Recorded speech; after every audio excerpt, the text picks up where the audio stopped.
Ito, dumako naman tayo dito sa District 2, Tondo, Manila. Sa laban ng Roland Valeriano at netong si Carlo Lopez. Ang incumbent congressman dito itong si Roland Valeriano na pangatlong beses na silang pangatlo na itong halalan na to. Itong darating na halalan na to sa pagtatapat nila. Kasi na-recall ko nung unang laban nilang dalawa, tinalo na itong si Carlo Lopez, itong si Roland Valeriano sa pagka-congressman. Dahil itong si Carlo Lopez noon, si Congressman Carlo Lopez noon, last term niya. Tinalo niya itong si CRB ng pagka-congressman. Tapos nung nawala na, siyempre, last term ka na, kumandidato ulit itong si CRB bilang congressman ng 2nd District ng Maynila. Sa kabutihang palad, nanalo siya. Nanalo siyang congressman. Dahil wala naman din ata siyang, alam ko, wala siyang gaanong malakas na kalaban nung mga time na yun. At nung nakaraang halalan, tumakbo ito ulit bilang re-electionist itong si CRB at kinalaban siya nitong si former Congressman Carlo Lopez. Kaso hindi nagtagumpay itong si former Congressman Carlo Lopez nung nakaraang eleksyon.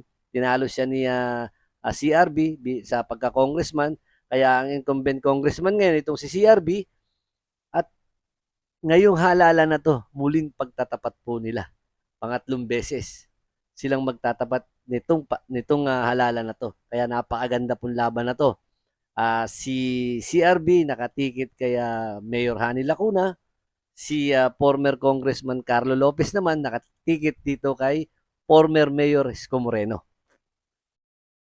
Kaya napakagandang laban na to at nakita natin ngayon at nababalitaan natin ngayon sa mga sinasagawang mga kalye survey dito sa 2nd District ng Maynila dito sa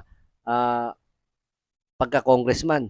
Medyo lumalamang itong si former Congressman Carlo Lopez. Hindi po malayo, dikit po ang laban nila pero lumalamang po itong si former Congressman Carlo Lopez na sabi rin po ng mga ilang Manileño na nakatira dito sa 2nd District Manila, medyo parang natauhan din po yung mga taga 2nd District dahil po ang sabi nila medyo basta medyo may hindi sila nagustuhan dito kay CRB sa mga ginagawa niya, lalo-lalo na particular na ngayon at pinagkumpara din po nila at natuto na silang magkumpara ng kandidato.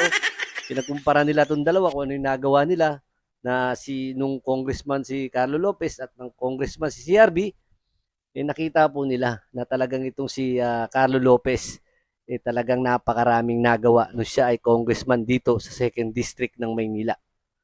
Kaya po siguro medyo umangat siya at medyo nauungusan niya itong si 2nd District Congressman CRB.